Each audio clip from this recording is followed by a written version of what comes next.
Hello students, today we will study about this concept of equilibrium of a body.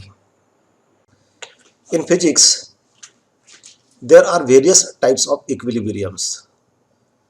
In thermodynamics also, there are several types of equilibrium like thermal equilibrium, chemical equilibrium, mechanical equilibrium, etc. We will study more about these types of equilibrium in that chapter, thermodynamics. In mechanics, important equilibrium is mechanical equilibrium. In today's video, we will study more about this mechanical equilibrium. The equilibrium of a body refers to a state in which the body is at rest or moving at a constant velocity and there is no external force or net external torque acting on it. In simpler terms, an object is in equilibrium when it is not accelerating or rotating. बॉडीची equilibrium म्हणजे काय, तर जेव्हा एखादी body at rest असते म्हणजे मोशनमध्ये नसते, फिरत नसते किंवा मोशनमध्ये असेल तर कॉन्स्टंट व्हेलॉसिटी असते. कॉन्स्टंट व्हेलॉसिटी म्हणजे एकाच दिशेला एकाच स्पीडने जात असेल, ती वस्तू स्वतःभोवती फिरत नसेल तर त्याला म्हणतात इक्विलिब्रियम. उदाहरणार्थ, एखादी कार ही एका जागेवर थांबलेली असेल तर ती इक्विलिब्रियममध्ये आहे आणि ती सरळ रोडवर एकाच दिशेला कॉन्स्टंट स्पीडने जात असेल तर ती इक्विलिब्रियममध्ये आहे. कारण ती कार जेव्हा कॉन्स्टंट स्पीडने एकाच दिशेला जाते तेव्हा नेट फोर्स 0 असतं. त्या बॉडीचं जेवढं वेट डाऊनवर्ड डायरेक्शनला असतं त्या कारचं, तेवढीच रिॲक्शन अपवर्ड डायरेक्शनला असते. ते रिॲक्शन आणि ते वेट दोघांचं रिझल्टंट 0 होतं. जेवढं फोर्स हे फॉरवर्ड डायरेक्शनला असतं इंजिनचं, तेवढंच फ्रिक्शनचं फोर्स हे बॅकवर्ड डायरेक्शनला असतं, त्यांचंही 0 होतं आणि ती बॉडी नेट फोर्स त्या कारवरती रिझल्टंट फोर्स हे 0 असतं, म्हणून ती इक्विलिब्रियममध्ये आहे. त्याचवेळी as a whole that car is not rotating. संपूर्ण कार जर विचारात घेतली तर ती फिरत नाही आहे, म्हणजेच रोटेटिंग नाही, ॲक्सेलरेशन नाही. ॲक्सेलरेशन कधी असतं, जेव्हा स्पीड कमी जास्त होतो किंवा ती कार आपली दिशा बदलते, वळणावरती वळते, तेव्हा ॲक्सेलरेशन असतं. सरळ रोडवरती एकाच दिशेला कार जाते म्हणजे ॲक्सेलरेशन नसतं. There are two primary types of equilibrium. Number one is static equilibrium. In static equilibrium, an object is at rest and remains at rest. This means that net force acting on that object is 0 and the net torque means rotational force, is also 0. Body static इक्विलिब्रियममध्ये कधी असते, जेव्हा ती body रेस्टमध्ये असते, मोशनमध्ये नसते. For example, any body kept on a table. Number 2 is dynamic equilibrium. In dynamic equilibrium, an object is moving at constant velocity but it is not accelerating. This also means that the net force acting on the object is 0. For example, a car moving with constant velocity along a straight road. In both cases, the key concept is that the sum of all forces, in the case of translational equilibrium, and the sum of all torques, in the case of rotational equilibrium, acting on the object must be balanced, resulting in no change in motion. Now we will see the mathematical condition of mechanical equilibrium. Mechanical equilibrium म्हणजे काय मी तुम्हाला सांगितलंच आहे. परत एकदा त्या mechanical इक्विलिब्रियमची definition समजावून घ्या. A system of bodies is said to be in mechanical equilibrium if the net force acting on any part of the system is 0. जेव्हा एखाद्या सिस्टीमवरती किंवा एखाद्या बॉडीवरती सगळ्या फोर्सेसचं व्हेक्टर सम 0 असतं, नेट फोर्स म्हणजे काय, तर सगळ्या फोर्सेसची बेरीज. बेरीज कशी, तर व्हेक्टर सम. व्हेक्टर म्हटलं की ॲडिशन करताना डायरेक्शन आणि मॅग्निट्यूड दोन्ही विचारात घ्यायचं. उदाहरणार्थ, ही एक बॉडी तुम्हाला फिगरमध्ये दिसते आहे. याच्यावरती 4 फोर्सेस आहेत, F1, F2, F3, F4. They are vectors. Therefore, they possess both magnitude as well as direction. ते व्हेक्टर्स असल्यामुळे आपण F1, F2, F3, F4 त्यांच्या डोक्यावरती ॲरो काढलेले आहेत. आता जेव्हा यांची ॲडिशन आपण करणार तेव्हा आपण त्यांची मॅग्निट्यूड तर विचारात घेणारच आहोत, त्याशिवाय डायरेक्शन सुद्धा विचारात घेणार. आता इथे काय होतं, vector F1 is acting towards right, vector F2 is acting towards left. These forces are equal in magnitude but opposite in direction. Therefore, if F1 is taken positive, F2 will be negative. If F1 is 10 Newton, F2 will be minus 10 Newton. Therefore, 10 minus 10 will be 0. So, resultant of these two forces, vector F1 and vector F2 will be 0. Similarly, these two forces F3 and F4, they are also equal in magnitude but opposite in direction, and therefore their resultant is also 0. Therefore, vector sum of all these 4 forces is 0, and therefore this system is in mechanical equilibrium. So mathematically we can write sigma vector F is equal to 0. Sigma means summation of all the forces acting on the body. Here we have shown only 4 forces. There may be more than 4 forces or less than 4 forces. There may be only 2 forces. But the condition for mechanical equilibrium is that vector sum of all the forces acting on the body must be 0. Vector sum, summation, this sigma means summation, म्हणजे सगळ्या फोर्सेसची बेरीज, आणि vector म्हणजे addition करताना त्यांची direction सुद्धा विचारात घ्यायची. म्हणजे या ठिकाणी कसं आहे, हे +10 -10 +10 -10 असं सगळ्यांचं मिळून ते 0 होतं. But we know force is rate of change of momentum. Now as force is 0, therefore this dp upon dt will be 0. Therefore vector p will be constant, because we know derivative of constant function is 0. We know that when derivative of any function is 0, then that function must be constant. या ठिकाणी p चा म्हणजे मोमेंटमचा derivative 0 येतो, म्हणजे momentum constant असलं पाहिजे, कारण constant फंक्शनचा डेरिव्हेटिव्ह 0 असतो. Now momentum is mass into velocity, that means m into vector v must be constant. म्हणजे मास इंटू वेलॉसिटी कॉन्स्टंट आहे, परंतु एखादी बॉडी मोशनमध्ये असते, इक्विलिब्रियममध्ये असते किंवा नसते, तेव्हा त्या बॉडीचं मास बदलत नाही. जर बॉडी बदलली तरच मास बदलणार आहे. बघ, हा product m vector v constant पाहिजे असेल, मास तर आहेच, म्हणजे वेलॉसिटी ही कॉन्स्टंट पाहिजे, म्हणजे vector V must be constant both in magnitude as well as direction. Velocity जेव्हा कॉन्स्टंट असते तेव्हा ॲक्सलरेशन नसतं, because acceleration is rate of change of velocity. Therefore as velocity is constant, acceleration is 0. म्हणजे बघा, एखादी system जेव्हा mechanical इक्विलिब्रियममध्ये असते तेव्हा काय काय घडतं, तर सगळ्या फोर्सेसची बेरीज व्हेक्टर सम 0 असते, नंबर 1. नंबर 2, मोमेंटम कॉन्स्टंट असतं. नंबर 3, व्हेलॉसिटी कॉन्स्टंट असते.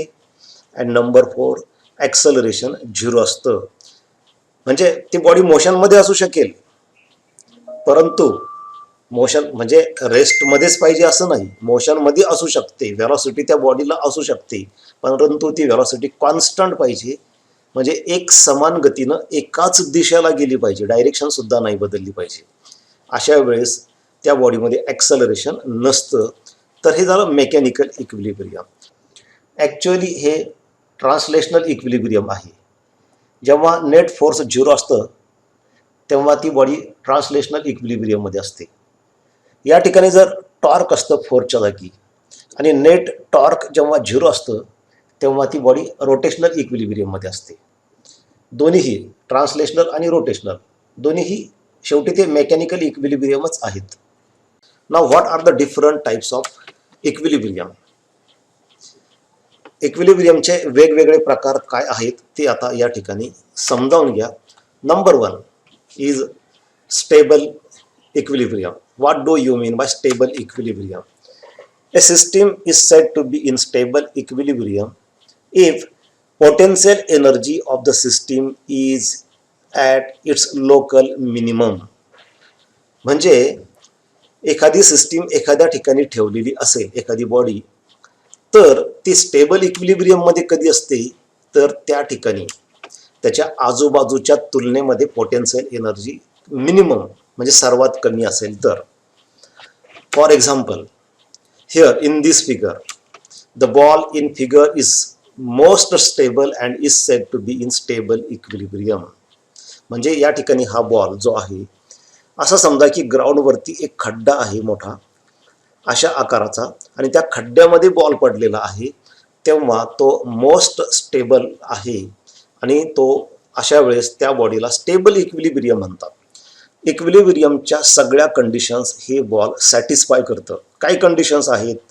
याच्यावरती सगळ्या फोर्सेसची बेरीज 0 पाहिजे आणि ती आहे. फोर्सेस कोणते आहेत या ठिकाणी? एकतर त्या बॉलचं वेट जे डाऊनवर्ड डायरेक्शनला आहे, आणि न्यूटनच्या 3ऱ्या नियमानुसार त्या ॲक्शनला म्हणजे त्या वजनाला ह्या ग्राउंडची रिॲक्शन जी वर असते, जेवढं वेट असतं डाऊनवर्ड तेवढीच रिॲक्शन नॉर्मल रिॲक्शन असते upward. This two forces, weight and normal reaction, they are equal and opposite, therefore they cancel each other and therefore vector sum of all the forces is 0. पहिली condition ते satisfy करतं. Number 2, its velocity is constant. Actually that ball is not in motion, therefore velocity is 0. Number 3, there is no acceleration. velocityच 0 आहे म्हटल्यानंतर ॲक्सलरेशनचा प्रश्न नाही, म्हणजे ते equilibrium मध्ये आहेच. पण त्यात ते स्टेबल इक्विलिब्रियम म्हणजे काय, तर त्याची पोटेन्शियल एनर्जी सगळ्यात कमी आहे. पोटेन्शियल एनर्जी आपल्याला माहित आहे की एखाद्या बॉडीची पोटेन्शियल एनर्जी हाईटवर डिपेंड असते. समजा या ठिकाणी हे ग्राउंड आहे असं, तर ग्राउंड पासून जेवढी हाईट जास्त, ही हाईट समजा या ठिकाणी, तर जेवढी हाईट जास्त तेवढी पोटेन्शियल एनर्जी जास्त. हा बॉल या ठिकाणी खड्ड्यात आहे म्हणजे हाईट एकदम कमी आहे, म्हणजे पोटेन्शियल एनर्जी याची एकदम कमी आहे. हा बॉल जर असा इथं वर आपण घेतला या ठिकाणी अशा पद्धतीने, जर समजा आपण इथं हा बॉल इथं घेतला असा, तर हाईट वाढणार आहे. किंवा या ठिकाणी हा बॉल आपण इथं आणला तर हाईट वाढणार म्हणजे पोटेन्शियल एनर्जी वाढणार. सध्या ज्या ठिकाणी तो खड्ड्यात खाली आहे त्या ठिकाणी हाईट एकदम कमी आहे आणि पोटेन्शियल एनर्जी त्याची एकदम कमी आहे, म्हणजे हा बॉल स्टेबल इक्विलिब्रियम मध्ये आहे असं अशा पद्धतीने आपण म्हणतो. स्टेबल इक्विलिब्रियम म्हणजे काय, जेव्हा त्याची पोटेन्शियल एनर्जी सगळ्यात कमी असते, आणि इथं ती सगळ्यात कमी आहे. प्रत्येक बॉडीची टेंडन्सी असते इक्विलिब्रियम मध्ये जाण्याची, म्हणजे मिनिमम पोटेन्शियल एनर्जी स्टेटकडे जाण्याची. समजा ह्या बॉलला आपण जर इथून धक्का दिला आणि हा बॉल असा इकडं वर गेला, तर तो वर थांबणार नाही, तो परत खाली येतो ऑटोमॅटिकली, कारण वर गेल्यानंतर त्याची पोटेन्शियल एनर्जी वाढते. परंतु पदार्थाची टेंडन्सी असते to go towards minimum potential energy state, त्यामुळे तो परत खाली येतो. म्हणजे या आजूबाजूच्या तुलनेमध्ये या ठिकाणी खड्ड्यात एकदम खाली त्याची पोटेन्शियल एनर्जी सगळ्यात कमी आहे आणि त्याला म्हणतात स्टेबल इक्विलिब्रियम. बघा आता या ठिकाणी काय म्हटलंय, if it is disturb slightly from its equilibrium position and released, it tends to recover its position to acquire minimum potential energy state. याला जर आपण डिस्टर्ब केला, धक्का दिला, तर हा थोडासा वर जाईल आपण धक्का दिल्यामुळं, पण तो परत खाली येईल minimum potential energy state acquire करण्यासाठी. So this is stable equilibrium. Then next is unstable equilibrium. What is unstable equilibrium? See the definition. A system is said to be in unstable equilibrium if the potential energy of the system is at its local maximum. Consider this figure. समजा एक टेकडी आहे ग्राउंडवरती, आणि त्या टेकडीवरती असा वर एक बॉल बॅलन्स केलेला आहे. आता तो बॅलन्स केलेला आहे, तो रेस्टमध्ये आहे, तो थांबलाय त्या ठिकाणी, हालत नाहीये, म्हणजेच तो इक्विलिब्रियममध्ये आहे. या ठिकाणी सुद्धा तो इक्विलिब्रियमच्या सगळ्या कंडिशन सॅटिस्फाय करतो. या ठिकाणी आपल्याला माहिती की आता पहा या ठिकाणी काय म्हटलंय, for example the ball in figure is in unstable equilibrium because the potential energy of the system is at its local maximum. म्हणजे पोटेन्शियल एनर्जी मॅक्झिमम आहे ती कशी, परंतु पहिल्यांदा समजावून घ्या की तो बॉल इक्विलिब्रियममध्ये आहे. इक्विलिब्रियमच्या कंडिशन्स काय आहे, आता समजा या ठिकाणी हे ग्राउंड असेल तर इक्विलिब्रियमच्या कंडिशन्स काय आहेत. तर पहिली कंडिशन आहे की याच्यावरती नेट फोर्स 0 पाहिजे आणि नेट फोर्स 0 आहे. याच्यावरती फोर्सेस कोणते कोणते ॲक्ट होतात, तर एक त्याचं वेट ॲक्ट होतं डाऊनवर्ड डायरेक्शनला त्या बॉलचं, आणि न्यूटनच्या नियमानुसार ग्राउंड त्याला रिॲक्शन देतं अपवर्ड डायरेक्शनला. आता हे दोन्ही फोर्सेस म्हणजे खालचं वेट हे व्हेक्टर आहे, त्याला मॅग्निट्यूड आणि डायरेक्शन दोन्ही असतं. वेट म्हणजे ग्रॅव्हिटेशनल फोर्स आणि हे नॉर्मल रिॲक्शन ते सुद्धा फोर्स आहे. दोन्ही इक्वल अँड अपोजिट असल्यामुळं दोघांचं रिझल्टंट 0 होतं. म्हणजे vector sum of all the forces 0 ही कंडिशन इक्विलिब्रियमची ते सॅटिस्फाय करतं. नंबर 2, इट्स व्हेलॉसिटी इज 0, कारण तो रेस्टमध्ये आहे. व्हेलॉसिटी 0 असल्यामुळं ॲक्सेलरेशनसुद्धा नाही. इक्विलिब्रियमची ती कंडिशन आहे, म्हणजे व्हेलॉसिटी 0 आहे, ॲक्सेलरेशन नाही, फोर्सेस नेट फोर्स 0 आहे, म्हणजे इक्विलिब्रियममध्ये आहे. आता अनस्टेबल कशाला म्हणतात, तर जेव्हा याची पोटेन्शियल एनर्जी मॅक्झिमम असते, ॲट इट्स लोकल मॅक्झिमम, म्हणजे लोकल म्हणजे आजूबाजूच्या तुलनेमध्ये. आता या ठिकाणी जर तुम्ही पाहिलं तर ही हाईट या ठिकाणी तुम्हाला इथं दिसते, ही हाईट एच. आपल्याला माहिती आहे की जेवढी हाईट जास्त असेल तेवढी पोटेन्शियल एनर्जी जास्त असते. आता हा बॉल जर समजा थोडासा इथं असता तर हाईट कमी झाली असती, किंवा या ठिकाणी असता, या ठिकाणी असता तरी हाईट कमी झाली असती आणि पोटेन्शियल एनर्जी कमी झाली असती. परंतु सध्या ज्या ठिकाणी आहे त्या ठिकाणी बाजूच्या तुलनेमध्ये म्हणजे लोकल परिस्थितीचा विचार करता सध्याच्या ह्या फिगरमध्ये सगळ्यात जास्त हाईट इथंच आहे जिथं तो थांबलाय, म्हणजे पोटेन्शियल एनर्जी मॅक्झिमम आहे.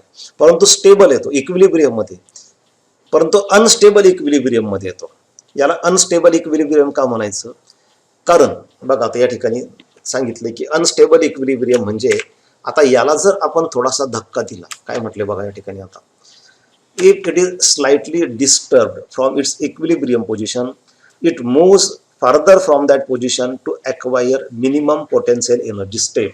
याला जर धक्का दिला तर तो खाली घसरणार असा, आणि परत त्या वरच्या पोझिशनला जाऊन बसणार नाही तो, कारण टेंडन्सी असते की मिनिमम पोटेन्शियल एनर्जी ॲक्वायर करायची. सध्या त्याची पोटेन्शियल एनर्जी मॅक्झिमम आहे, धक्का दिला की तो खाली जाणार, म्हणजेच हा बॉल या ठिकाणी अस्थिर आहे, अनस्टेबल आहे. थोडासा धक्का दिला की तिथून तो हलणार आहे. आधी कसं होतं, खड्ड्यात होता एकदम स्टेबल होता, धक्का दिला तरी परत त्या ठिकाणी तो येऊन पडणार होता. इथं हा अनस्टेबल, याला म्हणतात अनस्टेबल इक्विलिब्रियम. या ठिकाणी त्याची पोटेन्शियल एनर्जी मॅक्झिमम आहे, धक्का दिला की तो परत त्या ठिकाणी जात नाही, कारण तो खाली येणार, हाईट कमी होणार, पोटेन्शियल एनर्जी कमी होणार, ती टेंडन्सी असते त्याची. परंतु सध्या आहे त्या पोझिशनला तो इक्विलिब्रियममध्ये आहे, परंतु तो अनस्टेबल इक्विलिब्रियममध्ये आहे. Then third is neutral equilibrium. आता न्यूट्रल इक्विलिब्रियम म्हणजे काय बघा, if the potential energy of the system is constant over a plane and remains same at any position, then that system is said to be in neutral equilibrium. For example, suppose this ball is kept on a plain ground surface. या ठिकाणी खड्डा नाही किंवा टेकडी नाही, एकदम plain अशा प्रकारचं सरफेस आहे. त्यामुळे ग्राउंड सरफेसवरती याची हाईट सगळीकडे सारखी आहे. पोटेन्शियल एनर्जी ही हाईटवर डिपेंड असते, त्यामुळे पोटेन्शियल एनर्जी सगळीकडे सारखी आहे. सगळ्यात पहिल्यांदा हा बॉल इक्विलिब्रियममध्ये आहे समजावून घ्या, कारण नेट फोर्सेस 0 आहे. नेट फोर्सेस कोणते कोणते आहेत, तर पहिल्यांदा ह्या बॉलचं जे वेट होतं ते डाऊनवर्ड ॲक्ट होतं, आपल्याला माहिती आहे. mg वेटचा फॉर्म्युला काय असतो, तर mg weight that is the gravitational force, ते डाऊनवर्ड ॲक्ट होतं. At the same time by Newton's third law This ground surface gives normal reaction in upward direction. This is normal reaction. हे जे आहे हे normal reaction आहे बघा. This is normal reaction. Now these two forces, weight and normal reaction, they are equal and opposite. Therefore they cancel each other, they balance each other. Therefore net force is zero. So first condition of equilibrium is satisfied. Second condition, velocity is constant. Constant means zero. हा ball समजा एक सारख्या constant motion मध्ये जरी असता या डायरेक्शनला, imagine करा की हा बॉल समजा इकडे कॉन्स्टंट मोशन मध्ये जरी असतो तो, पण व्हेलॉसिटी कॉन्स्टंट असती तरी तो इक्विलिब्रियम मध्ये आहे. कारण व्हेलॉसिटी कॉन्स्टंट असणं ही इक्विलिब्रियमची कंडिशन आहे.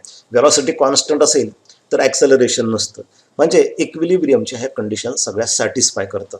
आता याला न्यूट्रल इक्विलिब्रियम का म्हणायचं?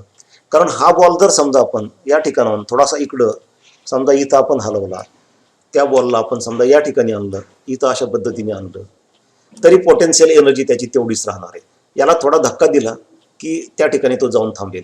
या बाजूला धक्का दिला तर समजा तो या ठिकाणी कुठेतरी येऊन थांबेल.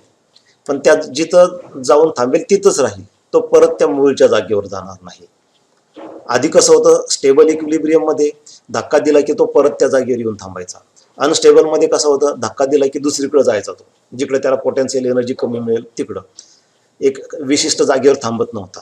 इथं कसं आहे, तुम्ही ज्या ठिकाणी त्याला धक्का द्या, ज्या ठिकाणी सरकवणार त्या ठिकाणी तो थांबणार, कारण सगळीकडे त्याची पोटेन्शियल एनर्जी सारखी आहे, तो कुठेही थांबू शकतो.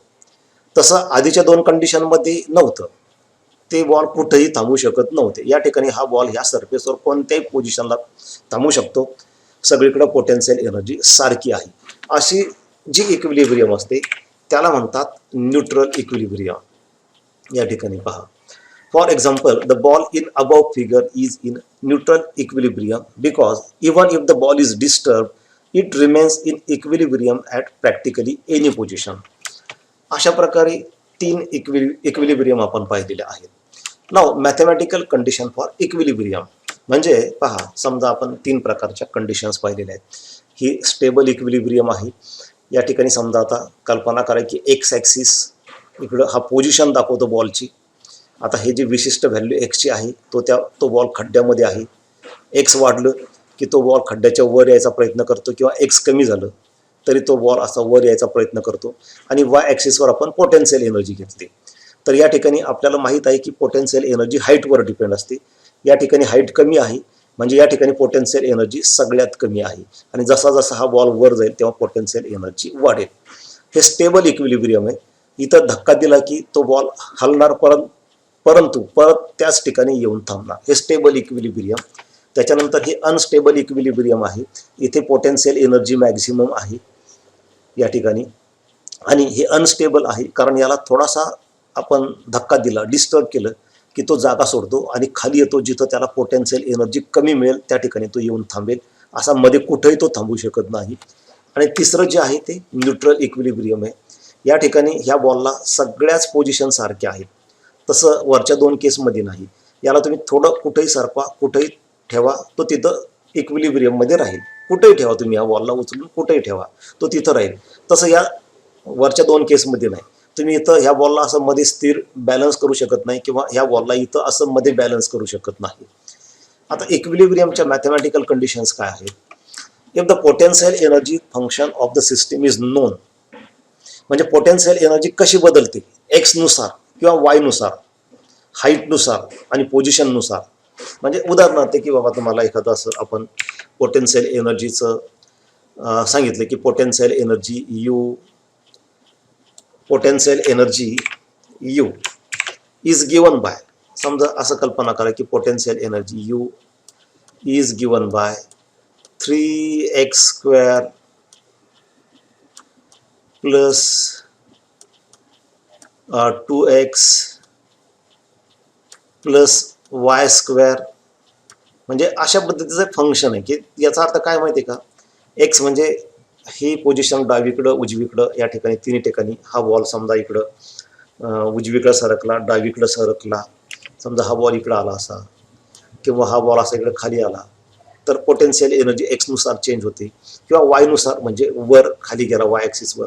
तर असं समजा फंक्शन तुम्हाला इक्वेशन दिलेलं असेल तर इथं काय म्हटलं, if the potential energy function of the system is non then its equilibrium condition can be mathematically explained with the help of derivatives of that function. म्हणजे जर समजा असं एखादं इक्वेशन तुम्हाला पोटेन्शियल एनर्जीचं माहिती असेल तर ह्या इक्वेशनचा डेरिव्हेटिव्ह घेऊन आपण ती सिस्टीम इक्विलिब्रियम मध्ये आहे की नाही याचा डेरिव्हेटिव्ह घेऊन, या यूचा derivative with respect to x घेऊन आपण सांगू शकतो की ती बॉडी इक्विलिब्रियम मध्ये आहे किंवा नाही, आणि असेल तर कोणत्या इक्विलिब्रियम मध्ये आहे, स्टेबल, अनस्टेबल का न्यूट्रल इक्विलिब्रियम. मॅथ याचा डेरिव्हेटिव्ह घेऊन आपण ते सांगू शकतो. कसं सांगू शकतो तर बघा या ठिकाणी काय म्हटलंय, at any equilibrium the first derivative of the potential energy function is zero, du by dx equal to zero. मग अशी जे मी इक्वेशन दिलं त्याचा डेरिव्हेटिव्ह घ्या आणि तो जर झिरो आला, त्याचा डेरिव्हेटिव्ह घेतला आणि तो जर झिरो आला तर समजायचं की ती सिस्टीम इक्विलिब्रियम मध्ये आहे. मग ती स्टेबल असू शकेल, अनस्टेबल असू शकेल किंवा न्यूट्रल, तीनपैकी कोणतीही असू शकते, पण ती इक्विलिब्रियम मध्ये आहे. परंतु जर हा डेरिव्हेटिव्ह झिरो आला नाही तर मात्र ती सिस्टीम इक्विलिब्रियम मध्ये नसते.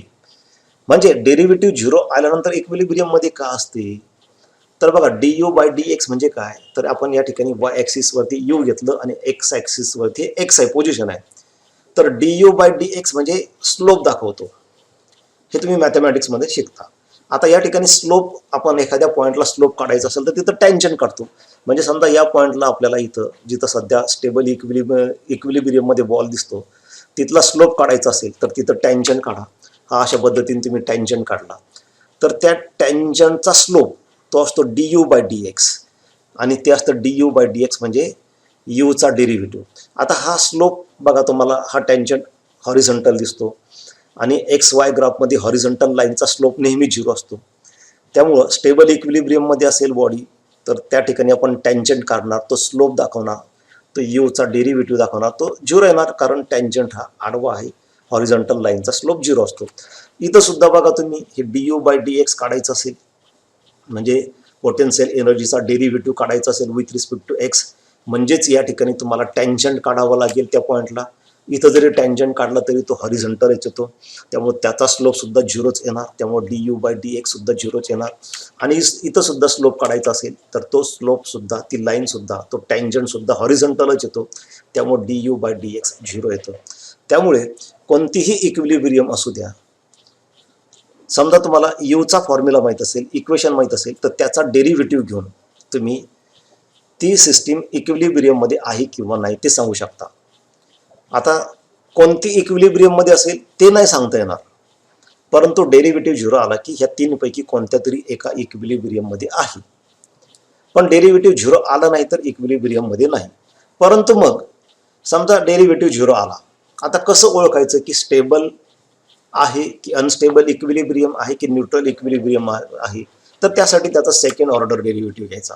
आता या ठिकाणी काय म्हटलंय पहा, सेकंड ऑर्डर डेरिव्हेटिव्ह जर तुम्ही घेतला, if the sign of second order derivative d2u by dx square decides, the sign of second derivative d2u by dx square decides the type of equilibrium.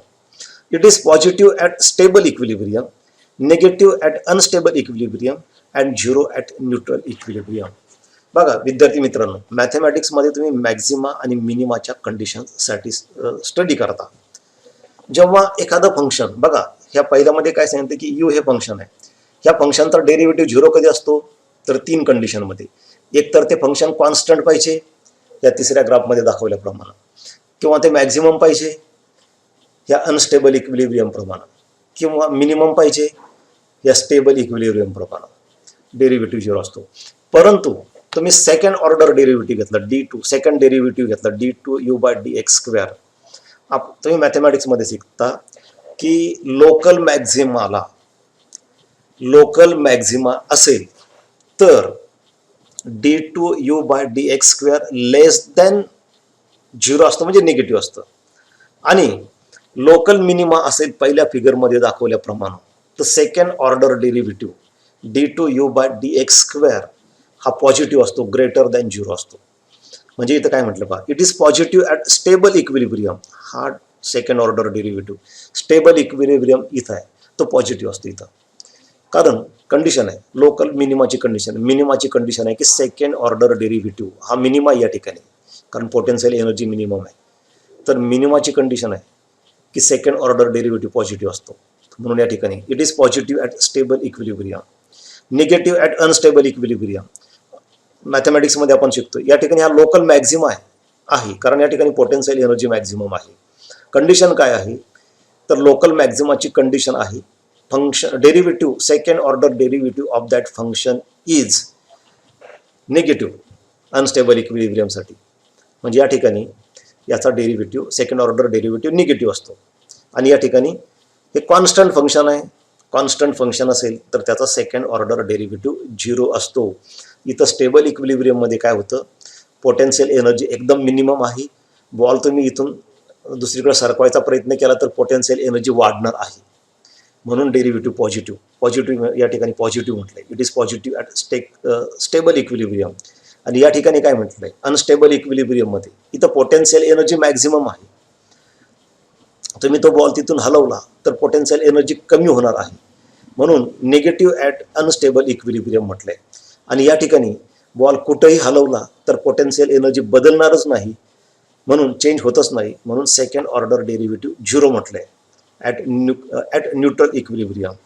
तर अशा पद्धतीने विद्यार्थी मित्रांनो आजच्या व्हिडिओमध्ये आपण मेकॅनिकल इक्विलिब्रियम म्हणजे काय, त्याचे 3 प्रकार आणि मॅथमॅटिकल कंडिशन्स त्याबद्दल शिकलोय. Thank you for watching.